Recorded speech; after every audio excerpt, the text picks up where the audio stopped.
Hello neighbors, it's Brad here from etrailer, and today we are taking a look and installing the Redarc TowPro Liberty Brake Controller in a 2016 Ram 1500.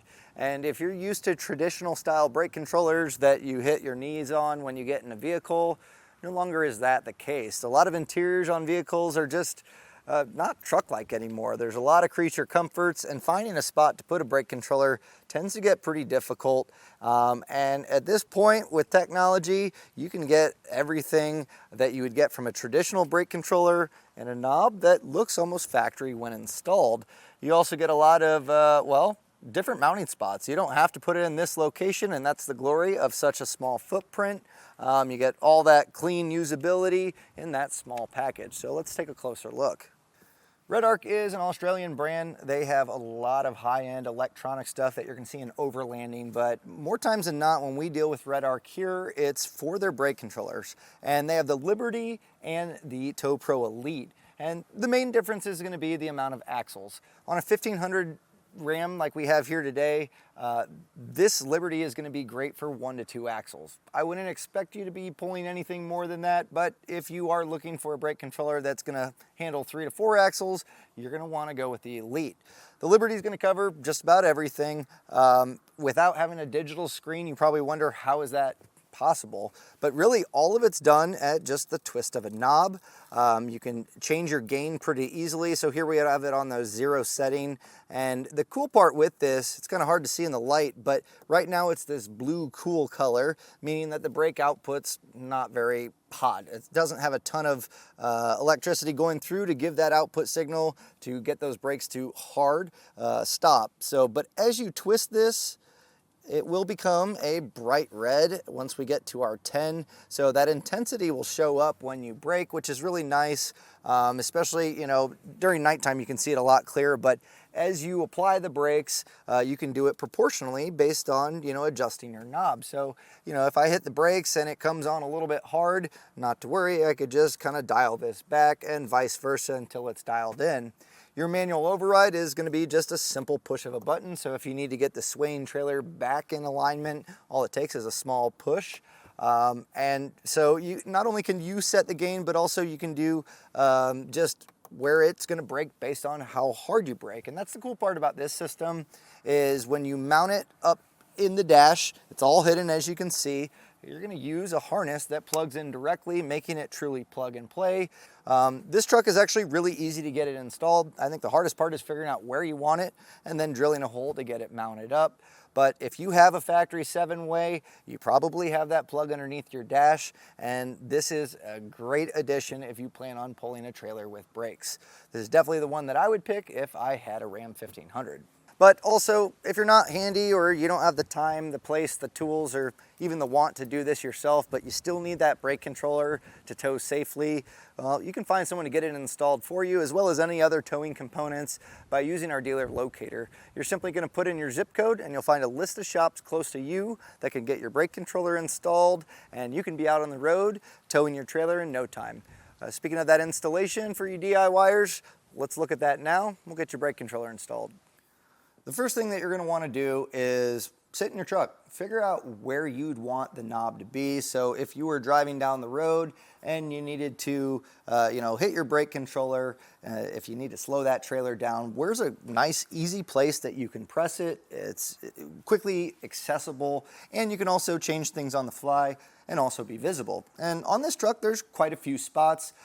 Previously, I've installed the knob kind of on the bezel on the kind of passenger side here. On ours today, I'm probably going to go somewhere in this vicinity. So I try to picture myself driving, and if I needed to hit this for a manual override, super easy.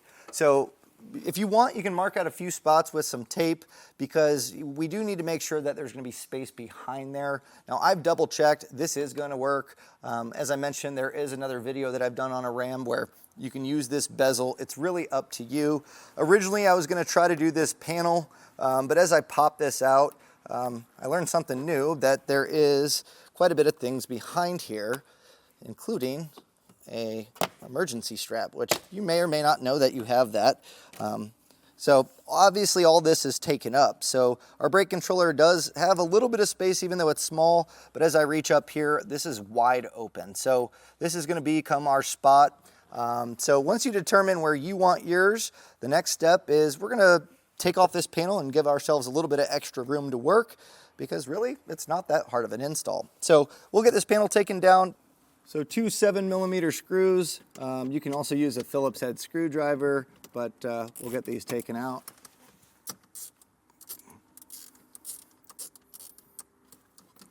And it's not completely necessary to take this out, but for video purposes, I want to show you where everything is going to go, and it will make it easier to route all of our wires and get everything mounted up properly. So at this point, you should already know that you have a 7-way in the back. So that means that there's going to be a plug under here that our harness is going to plug into. And normally it's going to be located on this side. So this panel out of the way, as I mentioned, all the connections will be a lot cleaner, and then we can get all the wires tucked in as necessary. So we do have our hood latch release cable here, so don't pull too far on here, but just kind of popping this out and then shifting it up. This drops down, and now we have wide access to everything. Our plug is going to look like this. And if you should have a blue, red, black, green, and that's going to be our plug that we're looking for. So we'll peel off this insulation, and then we can grab our harness. Part of our kit is going to be an OEM style plug that will run eventually to our box, our brake control module. And that's the glory of these kind of brake controller installs, is when you're factory prepped like this, it truly is just a plug and play, super easy installation. So first connection's made. The next thing I'm going to do is grab our main unit. We'll get that plugged in here. So this will just plug into our main unit, and the other connection is going to be this Ethernet style cord that'll go in here and then eventually to our brake controller. So I'm going to leave this like this. We want to get this mounted up, and then we can just kind of make that connection all together and zip tie things up. So with that being said, we are going to start drilling out on our dash. Now once you determine your spot, so what I'm going to use is my 3/8 drill bit, and I'm going to create the hole for the knob.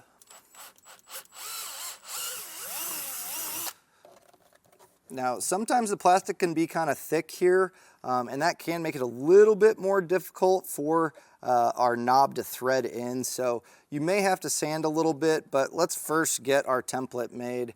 And that's where what I like to do is I grab the bezel that goes around our brake controller, and this really makes sure that it's nice and lined up. And then with the barrel nut, you should be able to pop this in, and I need to drill it a little bit larger here, but holding that in place, we're going to put this bezel at the 12 o'clock position, and then this hole, that's going to be where we drill for the light on the brake controller. So what I like to do is just kind of hold that in, and you can use a punch or just a pick. I'm just going to mark that spot so I can drill that out with our 1/8 inch drill bit.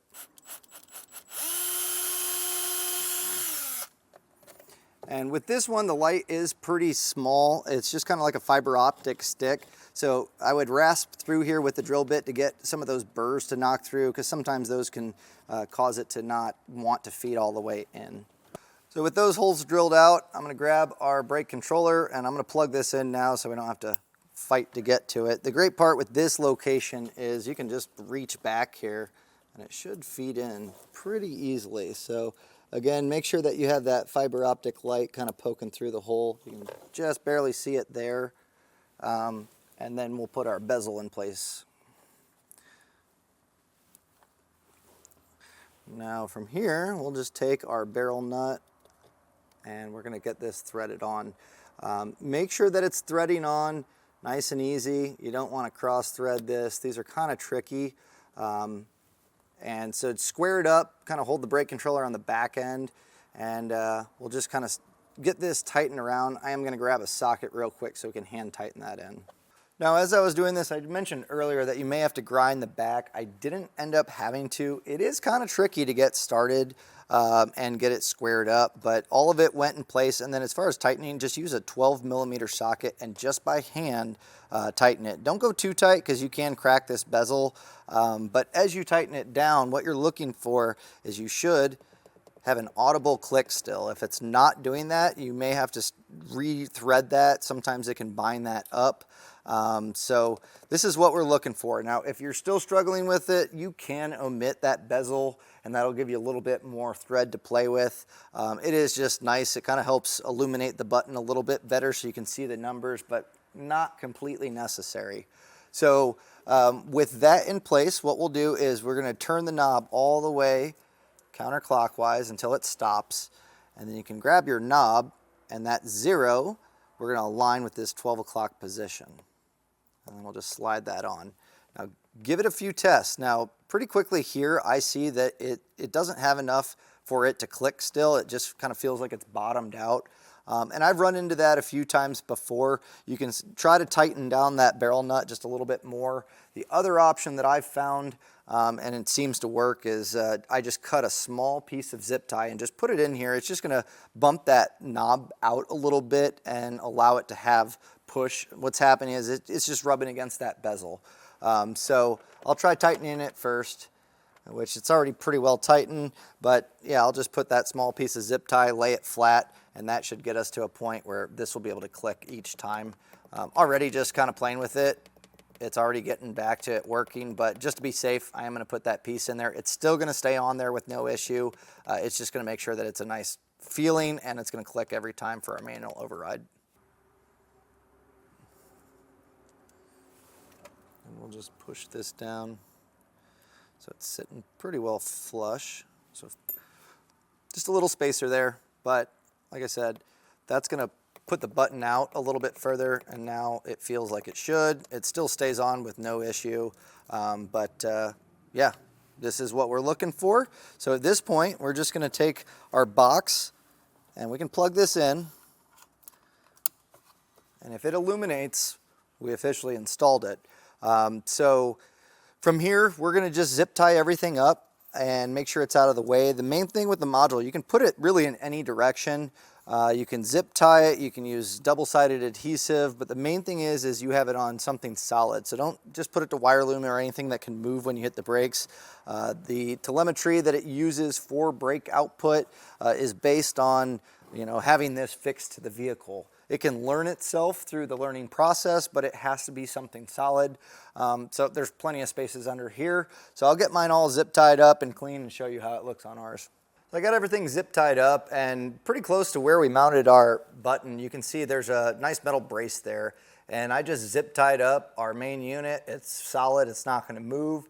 And then as far as running our cable over, you want to make sure it's not going to get in the way of steering, or, you know, if you're going to move the steering wheel up or down, same with the pedals. So just kind of get that in a nice spot that it's out of the way. I zip tied that up on the other side, and from here we know that it lights up. So really, if you just normally drive, it's going to start to find its spot and do its learning process. But if you're ready to tow immediately, what you're going to want to do is hook up to your trailer and then take it out. We're going to see a blinking sequence, and that's what we're going to do on ours. That way we know it's ready to go. Now you might be wondering, with the Ethernet style cable, there is one 90-degree angle and one straight. You can use it either way, it doesn't really matter. A lot of times it comes into finding a spot that's tight, and that 90 really makes it to where you can bend that cable down and out of the way. In ours, this setup is nice and open, so it really doesn't matter, but personal preference, you can do whatever you need to.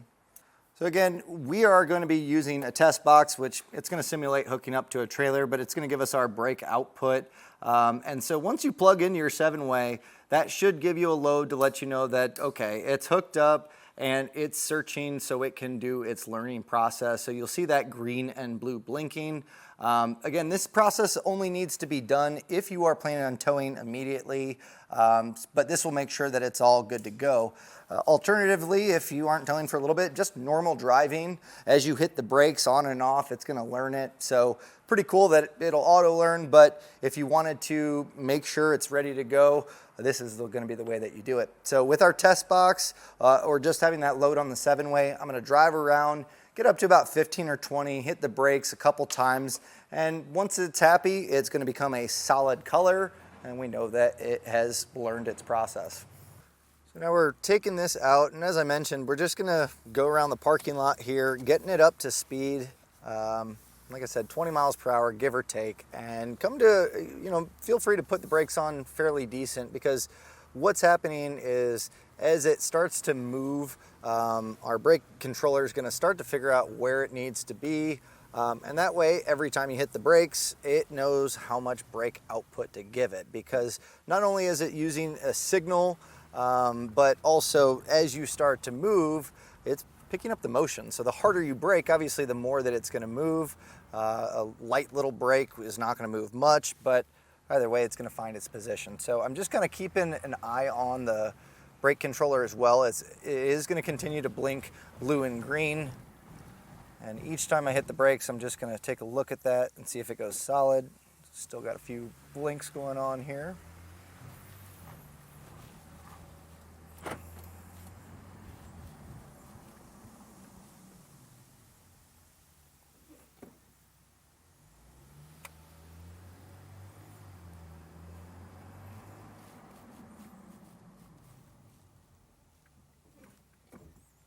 And normally when I've done this, I would say about 7 or 8 times is normally fine. Kind of depends on how hard you're braking, but this is good just to, again, confirm to make sure that it's all good to go before hitting the road.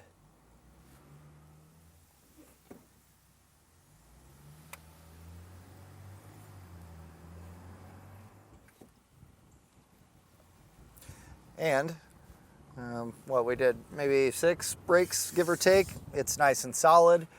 So at this point, everything's good to go. You can hook up to your trailer and start enjoying the use of your new Redarc brake controller. Hopefully this video helped you get your Redarc installed on your Ram. I'm a big fan of it. I think you're going to be really happy with this brake controller as well. Now during that process, if there's something, maybe you mounted it in a different spot, maybe you came up with a few different tips or tricks, or was the video even helpful? Either way, feel free to leave us some feedback. That really helps us make our videos as best as possible for future neighbors like you that might be installing a Redarc on their Ram. My name's Brad. Thank you for joining us for a look and installation of the Redarc TowPro Liberty brake controller on a 2016 Ram 1500.